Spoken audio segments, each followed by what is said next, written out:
चिंतामणिर्जयति सोमगिरि गुरुर्मे शिक्षा गुरुश्च भगवान् सिद्धिपिञ्च मोरि यत्पादकल्पल्लव शिखरेषु लीलाशयं वररसं लभते जयश्री चातुर्यैकनिदानसुमजफलपङ्गच्छतामन्तरम् लावण्यमृतविचिललितदृशं लक्ष्मीकटाक्षधृतं कालिन्दीपुलिनाङ्गनप्रणयिनां कामावतारङ्कुरम् बालं नीलमविभयं मधुरिमसाराज्यमाराध्नुमा हरेर्नाम केवलम् करो नस्तेव नस्तेव नस्तेव गतिरन्यथा हरे कृष्ण कृष्ण कृष्ण हरे हरे हरे राम राम राम हरे हरे। आज 11 जुलाई বৃহস্পতিবার। বৃহস্পতিবারের বিশেষ প্রোগ্রাম শুনছেন, মনোনিবেশ করে শুনবেন, অনেক কথা বলার রয়েছে। 21শে জুলাই কিন্তু গুরু পূর্ণিমা, সেদিনকে দীক্ষা হবে। আপনারা জেনে গেছেন গুরু পূর্ণিমা রবিবার পড়েছে 21শে জুলাই, সেই জন্য তার আগের দিন কালসর্প দোষ কাটানো আছে 20 জুলাই, 20 এবং 13। আর এই 11 তারিখ, তার মানে কাল পরশু দিন কালসর্প দোষ কাটাতে পারবেন, আর 20 তারিখে কালসর্প দোষ কাটাতে পারবেন। এই জন্য 13 তারিখে কালসর্প দোষ আর 20 তারিখে কালসর্প। সেই জন্য আপনারা খেয়াল রাখবেন যে আমরা শনিবার, দুটো শনিবার অর্থাৎ 13 তারিখ এবং 20 তারিখের শনিবারে কালসর্প দোষ কাটাতে পারবো। এবং রবিবারে গুরু পূর্ণিমাতে যারা দীক্ষা নেবেন, অনেকে নাম লিখিয়েছেন, যারা এখনো দীক্ষা নিতে চান, কেশবানন্দ মহারাজকে যদি মনে হয় যে তিনি আপনাকে পথ দেখাবেন আর আপনি তার পথ দেখবেন, তাহলে দীক্ষা নেবেন, তার পথে চলবেন। প্রথমে আপনার ডিটারমিনেশন মনে রাখতে হবে যে কেশবানন্দ মহারাজের গাইডলাইন মেনে চলবো। This is the final decision of my life. যদি এই ডিসিশনটা ঠিক করে থাকেন তাহলে দীক্ষা নেবেন, নাহলে দীক্ষা নেবেন। দীক্ষা নিয়ে যদি গুরুর আদেশের অবহেলনা করেন, গুরু মন্ত্রের জপ, গুরুদেবের উপদেশ গ্রহণ, গুরুদেবের বিধান মতো চলা, এগুলো যদি না করেন তাহলে কি হবে? বরবাদ হবে। সেই জন্য দীক্ষা ভাবিতে উচিত ছিল প্রতিজ্ঞা। যখন দীক্ষা যখন নেবেন, মন স্থির করবেন যে হ্যাঁ, আমরা মহারাজের কথা মতো জগতে হরিভজনের পথে এগোবো এবং গুরুদেব যেমন বলবেন তেমন ভাবেই সাধনা করব, এতে ফাঁকি দেব না। তাহলে দীক্ষা নেবেন। দীক্ষা তো দরকার। দীক্ষা মানেই দিব্য জ্ঞান। দিব্যম জ্ঞানম যতু দদ্যাৎ কুরিয়াৎ পাপস্য সংশয়ম তস্মাৎ দীক্ষেত, তাকেই দীক্ষা বলে। সাপ্রক্তা দেশিকৈস্তত্ত্ব কবিদেব, যারা তত্ত্ববিদগণ তারা বলেন তাহাই দীক্ষা, যার দ্বারা আমার হৃদয়ে দিব্য জ্ঞান জাগ্রত হয়। দীক্ষা মানে দিব্য জ্ঞান।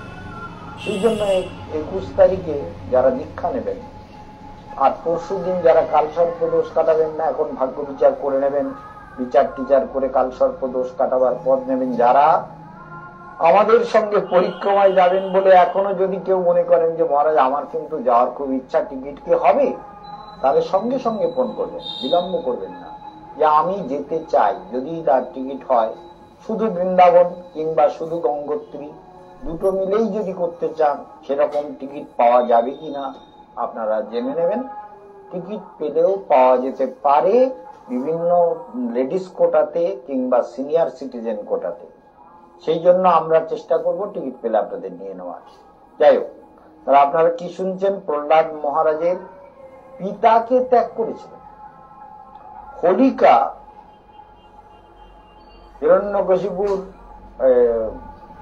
ভগিনী, সে বলে দাদা এই ছেলেটাকে মারতে পারছিস না, ওইটুকু একটা ছেলেকে, সত্যি সত্যি আমার কি রোগ হচ্ছে। প্রহ্লাদের পিসি কিরকম দিতে হবে, সে গায়ে কাপড় জড়িয়ে বলে আগুন জ্বালা, বিরাট আগুন জ্বালাও, প্রহ্লাদকে কোলে নিয়ে আমি ওই আগুনে গিয়ে পড়বো, আমার তো কিচ্ছু হবে না। আর ও পুড়ে ভস্য ছাই হয়ে গেল। আমরা আশ্রম থেকে না, চৈতন্য মঠ থেকে যখন বহুকাল আগে যখন প্রচারে বেরোতাম, আজ থেকে মনে করুন 50 বছর 52 বছর আগে, আমরা স্লাইড দেখেছেন, ছোট ছোট স্লাইড এরকম। আবার আমাদের বৈষ্ণব মহারাজ ছিলেন বীরভদ্র প্রভু, ওই স্লাইড গুলোকে আমরা সিনেমার মতন ওই পর্দাতে দেখাতাম, মেশিন ছিল এরকম গোল মতো মেশিন, স্লাইড ঘুরতে থাকবে প্রহ্লাদ চরিত, আমরা গান গাইতাম। অগ্নিকুণ্ডে পড়ি পুড়ি কোথা তুমি হরি, কোথা তুমি নারায়ণ। আগুন কুণ্ডের মধ্যে পড়লাম, চিন্তা করুন।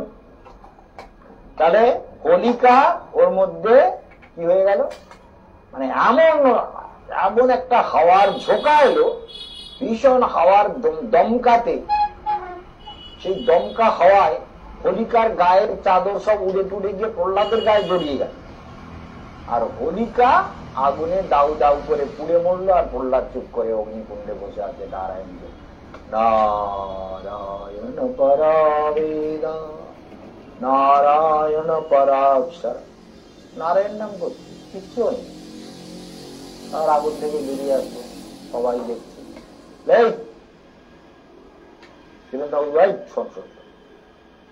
হ্যাঁ বল, তোর ভয়টাই করে না? বলে না, কার কেন ভয় করবো?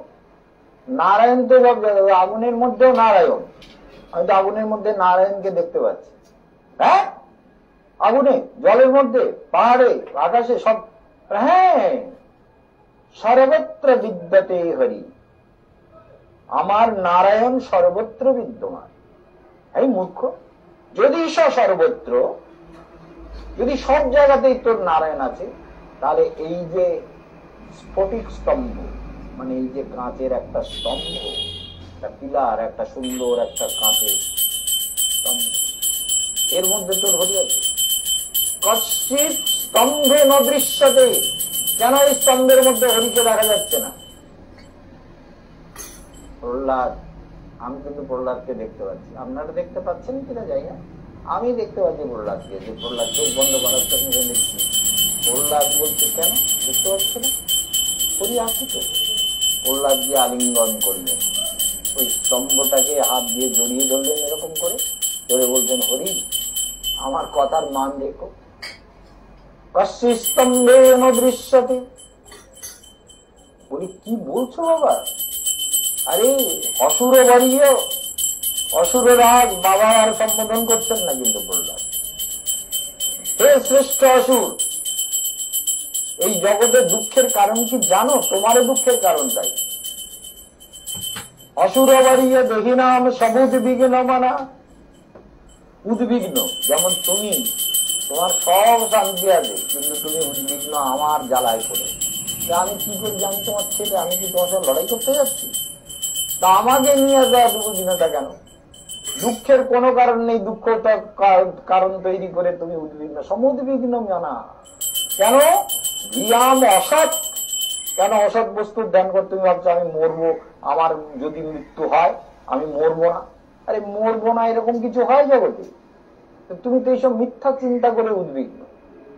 তাই অসুর বর্জ্য, কথাটা মনে রাখবেন, নোট করে রাখবেন, অসুর বর্জ্য শব্দের অর্থ হল শ্রেষ্ঠ। অসুর শ্রেষ্ঠ, শ্রেষ্ঠ অসুর রাজ, শোনো, তোমার দুঃখের কারণ তুমি। সমুদ্বিগ্ন মানা, তোমার মনের মধ্যে উদ্বিগ্নতা জানো? বলে ধিয়াম অসৎ, যা সত্য না তাই চিন্তা করছো, তাই দুঃখ। আমি মরে যাব, আরে তো চিন্তা করার কি দরকার? মরণ তো কারো হয় না, মরণ তো কারো হয় না, কেউ মরে না, তোমার ওই চিন্তা কেন? ধিয়াম অসৎ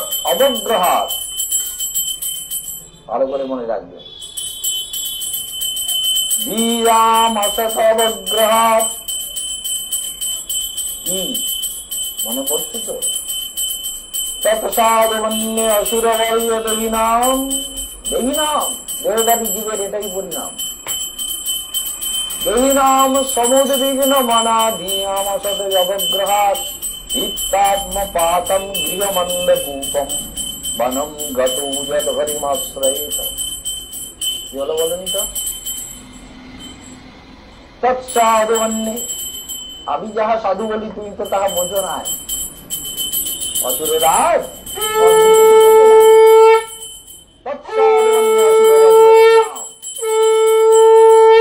সমুদ্বিগ্ন মনা, কেন বলে উদ্বিগ্ন চিত্ত। উদ্বিগ্ন কেন বলে ধিয়াম অসৎ, অসৎ বস্তুর ধ্যান করে। যা চিন্তা করার বিষয় নেই, নারায়ণকে ধ্যান করলে শান্ত হয়, আর বিষয়কে ধ্যান করলে উদ্বিগ্নতা হয়। ভালো করে শুনুন। অসৎ অবগ্রহ হিত্তাত্মপাতম গৃহম অন্ধকূপম। গৃহম অন্ধকূপম, গৃহরূপী অন্ধ কুয়োর মধ্যে পড়েছে জীব।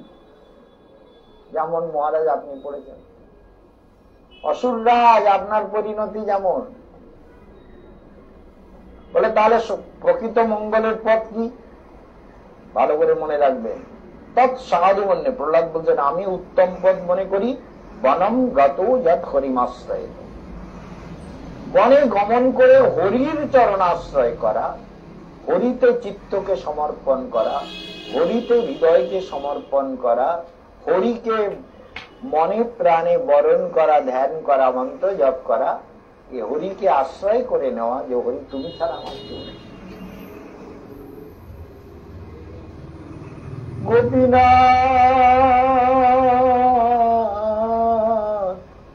আমারও ভরসা তুমি। চিন্তা করুন, সংসারে ভগবানকে ভরসা করো, ভগবানকে মনে মনে বলো, বলে আমারও ভরসা তুমি। কার ভরসা করবে? যার ভরসা করবে সেই ধোঁকা দেবে, কারো ভরসা নয়। যখনই মনে কোনো অন্য চিন্তা জাগবে তখনই মন্ত্র জপ করবে, হরিনাম জপ করবেন, হরে কৃষ্ণ বলবেন। ওম শ্রী রাধা মাধবম মনসা স্মরামি, শ্রী বৈকুণ্ঠপতি নারায়ণম মনসা স্মরামি।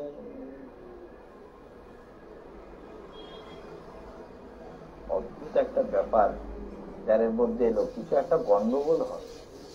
বলে কি মনে কি দেখলেন? আসলে আমি দেখতে পেলাম কি জানেন, একটা সাদা মৌচাক, আর তার উপরে অনন্ত মৌমাছি, অসংখ্য লক্ষ লক্ষ মৌমাছি বিন্দিং করছে। ওইটা আমার হঠাৎ করে এই নারায়ণের ধ্যান করতে গিয়ে ওইটা বেশি এলো। মৌচাক একদম সাদা, মৌচাক তো অত সাদা হয় না, আর প্রচুর মৌমাছি দেখতে পেলাম। কখন কি ধ্যানে আসে আমি জানি না, সেগুলো আমার স্বভাবে এরকম আসে।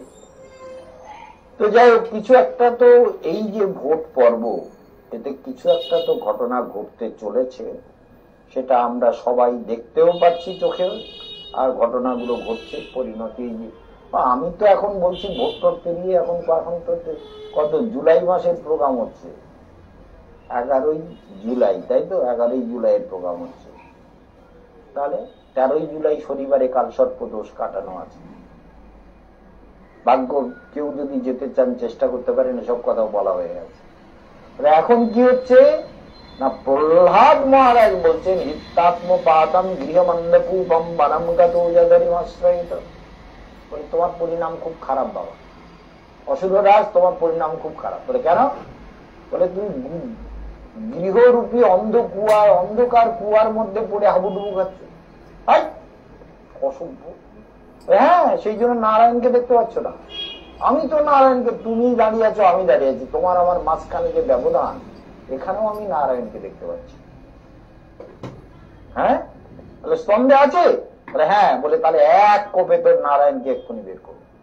হিরণ্যকশিপু গিয়ে মেরেছে, হ্যাঁ, তার খড়গ দিয়ে মেরেছে, ধম বিকট শব্দ, হুঙ্কার, ভয়ঙ্কর হুঙ্কার করে বেরিয়ে গেল নরসিংহ ভগবান। ভগবানের এসব হচ্ছে লীলাবতার। লীলা করবার জন্য ভগবান এই রূপ, নানান রকম রূপ পরিগ্রহ করে, জীব যাতে তার চরণে ভক্তি লাভ করে, সাধুসঙ্গ করে, হরিনাম করে, ধ্যান করে, সেই জন্য ভগবান এইসব লীলাবতার জগতে নিয়ে আসেন। পর্যায়ে কেন প্রভু বলে, বাহ, আমাকে লোকে কি বলে তুমি জানো না? বর দো, আমি বর দাতা, আমি বর দিতে পারি, সেই জন্য আমাকে সবাই ভজন করে কিছু না কিছু বর চায়। বলে নৃত্য সবই বণিকা, বলে যে তপস্যা করে তোমার কাছে বর চায় যে আমি তোমার এত ভজন করলাম, আমাকে এই ফলটা দাও, সে তো ভৃত্য না, মানে সেবক না, সে তো বণিক, ব্যবসাদার। আমি কিছু দিলাম, তার বদলে তুমি কিছু দাও। হ্যাঁ, গিভ অ্যান্ড টেক, এই হচ্ছে থিওরি। এই জন্য আমি তোমার কিছু এত সেবা দিলাম, তুমি আমার কিছু দাও। প্রহ্লাদ বলছেন, প্রভু এই গিভ অ্যান্ড টেক থিওরিটা কিন্তু আমার না, ওটা যাদের আছে তাদের আছে। আমি তোমার সাধনা করেছি, আমি তোমার ভজন করেছি, আমি কিছু পাবো বলে ভজন করিনি তো। তোমার করুণায়, তোমার ধামে, তোমার অমৃত লোকে, তোমার চেতনায়, তোমার সাধনায়। নারদ তো আমার গুরু, সে তো আমাকে চাওয়া শেখাই, তো আমি এসব চাই। বলে কিছু তো চাও? বলে না, কিছু চাই। বলে না, এই ছেলেটা মহা দুষ্টু ছেলে। আরে শোনো, কিছু একটা চাও, না হলে কিন্তু আমার একটা কি হবে বলো তো, আমার একটা অপমান হবে যে আমি প্রহ্লাদ এত ভক্তি করলো, এত কষ্ট সহ্য করলো ভগবানের জন্য, আর ভগবান প্রহ্লাদকে একটা কিছু দিল না। বলছো, তো যদি তোমার এতই ইচ্ছা দান দেওয়া, তাহলে এক কাজ করো, চিন্তা করবেন। প্রহ্লাদ মহারাজ বলছেন, একটা কাজ করো, আমাকে দান দাও। বলে কি? যদি মে বরদর সভ, যদি তুমি আমাকে বর দিতে চাও, তাহলে আমার হৃদয় কমলে, মম মদীয় হৃদয় কমলে ভবন্তু ন বৃণে বরম, এই বর দাও তো প্রভু আমার হৃদয় যেন কখনো তোমার কাছে বর চাইবার ইচ্ছেটাই না হয়। ওই বর দাও, কোনদিন যেন বর চাইবার ইচ্ছে না হয়, এই জন্মে কখনো যেন আমি তোমার কাছে কিছু না চাই। চিন্তা করুন প্রহ্লাদের ভক্তিটা কোন স্তর। বলে কিছু চাইবার ইচ্ছেটা ভেতর থেকে নষ্ট করে দাও। ভবন্তু ন বৃণে বরম, আমার হৃদয়ে কমলে এমন ভাব জাগিয়ে দাও যে তোমার কাছে যেন কখনো বর চাইবার ইচ্ছে না হয়। মহা দুষ্ট ছেলে, করবার আগে কিছু চাও। প্রহ্লাদ বলছেন, তাহলে তুমি দেবে যখন, বলে হ্যাঁ কিছু একটা দাও, কিছু একটা নেও, না হলে আবার একটা অবজ্ঞা হয়ে যাচ্ছে না। প্রহ্লাদ বলছে, তাহলে এক কাজ করো, তুমি আমার বাবাকে মুক্তি দিয়ে দাও। বলে যার পুত্র এত বড় ভক্ত, বিশ্ব সংসারে বিশ্ব চরাচরে যার তুলনা নেই, প্রহ্লাদ যার পুত্র, তার পিতার কখনো কি অধোগতি হয়? তার জন্য তোমাকে মুক্তি ভিক্ষা করতে হবে? আরে ও তো আমার চির পার্ষদ, ওর সঙ্গে তো যুদ্ধ করে আনন্দ নেওয়ার জন্য কত যুদ্ধ হলো দেখলে না? তুমি তো দাঁড়িয়েছিলে। আমি কত হুঙ্কার করেছি, আমার ভয়ে দেবতারা নভমণ্ডলে আকাশে ভয়ে কাঁপছে, কি হবে, পৃথিবীর রসাতলে যাবে নাকি? হিরণ্যকশিপুর সঙ্গে নরসিংহদেবের ভয়ঙ্কর যুদ্ধ শুরু হয়েছে, যে একদম দুপুরের থেকে শুরু করে সন্ধ্যে পর্যন্ত সমানে যুদ্ধ। একবার হিরণ্যকশিপুকে আছাড় মারে, তো নৃসিংহদেবকে একবার তুলে মারে, একবার হিরণ্যকশিপু নৃসিংহদেবের বুকে কিল মারে, হা করে আবার নৃসিংহদেবকে। বিরাট যুদ্ধ তো, ভয়ঙ্কর। প্রহ্লাদ দাঁড়িয়ে চুপ করে হাত জোর করে আছে, কি হয় দেখি।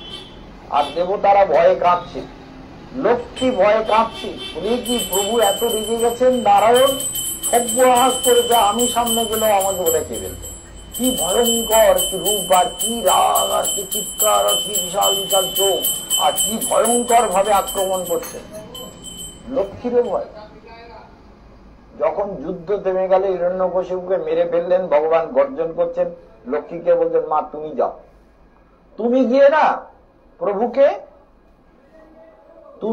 প্রভুকে শান্ত করো। রে বাবা, ওই ভয়ঙ্কর প্রভুর ওই রকম রূপ আমি জীবনে কখনো দেখিনি। প্রভু শান্ত সমাহিত শান্তাকারম ভুজগশয়নম, কি অপূর্ব শান্ত সুন্দর শঙ্খ চক্র গদাবধারী, আর এ কি, আমি যেতে পারবো না। ঠিক আছে, তখন ব্রহ্মাজি আগে গিয়ে বললেন, মনে রাখবেন, ব্রহ্মাজি আগে গিয়ে বললেন যে, ব্রহ্মাজি বলছেন, ভালো করে চিন্তা করবে,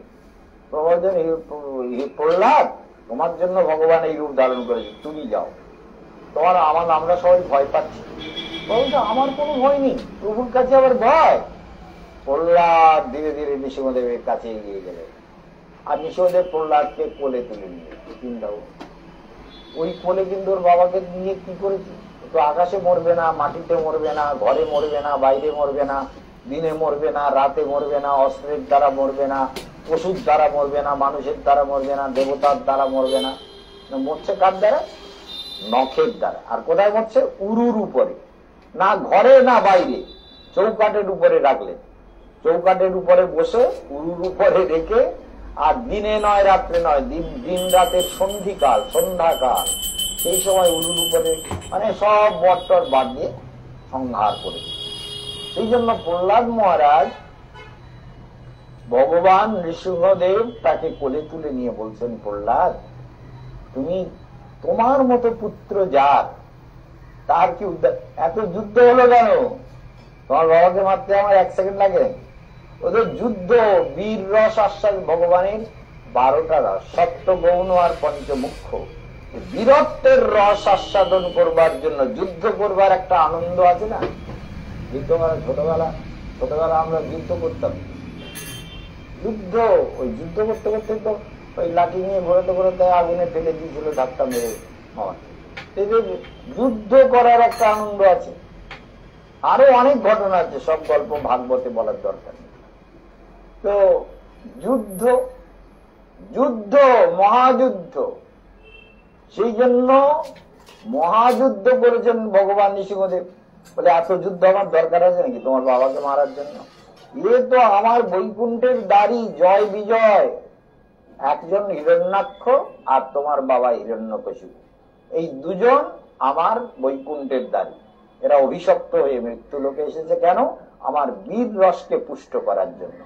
আমার একটু লড়াই করার ইচ্ছা হয়েছে, ওই লড়াই মজা লোটার জন্য, যুদ্ধের মজা লোটার জন্য ওরা এই রূপ জগতে এসেছে। আপনারও মজা লোটার ইচ্ছা হয় না? হয় তো, হয় বলেই তো এই যুদ্ধ হচ্ছে না, বুঝতে পারছে না? হ্যাঁ, তা তো বুঝতে পারছি, কিন্তু তাহলে আপনারই লোক? বলে হ্যাঁ, আমার দলের লোক। এই যুদ্ধ হলো, এই ধরো চলে গেল, তো আমার ধামের গেল, তোর জন্য আবার তুমি মুক্তি চাইছো। ওর আবার মুক্তি হতে, আমার নিজের ঘরের লোক, আমার দাড়ি, আমার নিজজন, তার আর কি মৃত্যু হয় নাকি? ভালো করে চিন্তা করবে। বলে ওর কোনো মৃত্যু নেই, আর ওর তো মৃত্যু হয় বৈকুণ্ঠে যাবে, আর তোমার ওর আত্মার মুক্তির জন্য কিছু কামনা করতে হবে না। তারে যদি মে বরদর্শন ভবন্তু নগৃণীবরম, হৃদয় কমলে বাপ কিছু চাইবার ইচ্ছা না। ভগবান নৃসিংহদেব প্রহ্লাদকে বললেন, প্রহ্লাদ এবার তোমাকে কাজ করতে হবে, কারণ জগতে ভক্তি প্রচার করা তোমার কাজ, পিতার রাজ্য পরিপালন করা, পরিবিধান করা, প্রজাগণকে পালন করা, রাজ্যের সুখ সমৃদ্ধি বর্ধিত করা তোমার কাজ, তুমি সেগুলো করো। তাহলে বুঝতে পারলেন, প্রহ্লাদ মহারাজ পিতাকে ত্যাগ করেছিলেন, আর জননী শস্য, সেই জননী নয় যে পুত্রকে ভজনের পথে, সাধনার পথে, কল্যাণের পথে বাধা দেয়, সেটাকে সবাই জানেন, কইকেয়ী কেকয় রাজের কন্যা, কেকয় রাজকুমারী পরমা সুন্দরী ছিলেন, যার জন্য লক্ষণ বলতে বাধ্য হয়েছিলেন অনিশ্য পিতরম বৃদ্ধম কৈকেয়াসক্ত মানসম।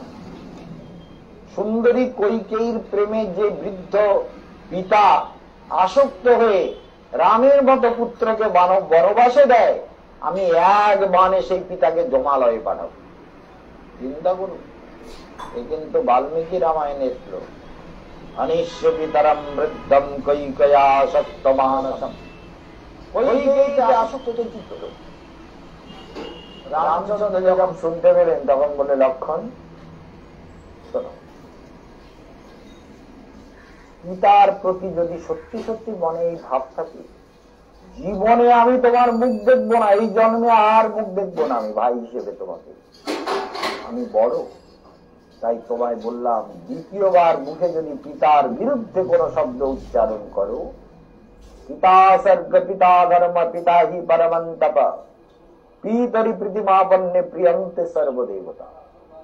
পিতাকে যদি কটু বাক্য আর একবার বলেছ, তোমাকে কিন্তু জন্মের মতো ত্যাগ করবে, তোমার মুখ দেখবো না। চিন্তা করুন, রামচন্দ্র এমনই মর্যাদা স্থাপন করেছেন। বলে পিতা কি করেছেন, কৈকেয়ীতে আসক্ত হয়েছেন না কি কারণে ঘটেছে? কারণ তো ছিল ভগবান তো জানেন। কৈকেয়ী মা তাকে এত ভালোবাসতেন, ওই জন্য দুষ্টু লোকের সঙ্গ করতেন। মন্থরা, ওই বাবার বাড়ির থেকে এই মন্থরাকে নিয়েছিল, ভীষণ চালাক মন্থরা। মন্থরা কৈকেয়ীকে ওই দুটো বর চাইতে, ওগুলো সময় কালে চাইবে, এখন চাইবে না। মন্থরা এমনই, ওই বাবার বাড়িতে অনেক দাসী দেয় তো, যখন মেয়েকে বিয়ে দেয় মেয়ের সঙ্গে অনেক দাসী দেয়, তার মধ্যে দাসীদের মধ্যে প্রধান হচ্ছে এই মন্থরা। যখন বুদ্ধি মন্থরা কিরকম বুদ্ধি রাখে দেখুন, ভয়ঙ্কর। এর সঙ্গ করে কৈকেয়ীর বুদ্ধি খারাপ হয়ে, এই জন্য অসৎসঙ্গ ত্যাগ সর্বক্ষণ করতে হবে। কৈকেয়ীর বুদ্ধিকে বিগড়ে দিল কে? কৈকেয়ী নিজে বিগড়েছে না তো, মন্থরা বিগড়ে দিল। আমরা জগতে যদি মন্থরার মতো লোকেদের সঙ্গ করি, তো রাম ভক্তির 12টা বাজিয়ে দেবে। মন্থরার সঙ্গে পড়ে সব বাজিয়ে 12টা বাজিয়ে। যাই হোক, জীবন পথ ভগবানকে ভজন করার জন্য পেয়েছেন, দুষ্ট লোকের সঙ্গ করবেন, এটা সব থেকে বড় কথা। দুষ্ট চিন্তা করবেন না, দুষ্ট কথা বলবেন না, দুষ্ট বিচার করবেন না, দুষ্ট লোকের উপদেশ দেবেন না, দুষ্ট কথাকে কানে তুলবেন না। এগুলো আপনার জীবনের পরম কৃত্য। যত আপনি এগুলোকে মনে রাখবেন, তত আপনার সাধনা ধীরে ধীরে পুষ্টি লাভ করবে। ইহাই জীবনের মূল কথা। দুষ্ট সঙ্গ ত্যাগ, অসৎ সঙ্গ ত্যাগ, এই বৈষ্ণব আচার। অসৎ লোকের সঙ্গ কখনো করতে নেই, সেই জন্য সর্বতভাবে ত্যাগ করবে। অসৎ সঙ্গ ত্যাগ, এই বৈষ্ণব আচার। শ্রী সঙ্গিয়া অসাধু কৃষ্ণ ভক্ত। আর ভগবানকে ভক্তি করে না সেই সব লোকের সঙ্গ করবেন তো 12টা বাজিয়ে দেবে। আর যারা নানান রকম স্ত্রী লোকের প্রতি আসক্ত, বশীভূত, তারা। যাই হোক, আগামী পরশুদিন কালসর্পদোষ কাটাবার দিন, সেই জন্য আপনারা সবাই তার জন্য তৈরি হবেন। আর যদি কেউ পরিক্রমায় যাওয়ার টিকিট পান, তাহলে আমরা টিকিট করে নেব, ব্যবস্থা করে নেব। সবাই ভালো থাকবেন। আজকের এখানে বিশ্রাম। ওম শান্তি।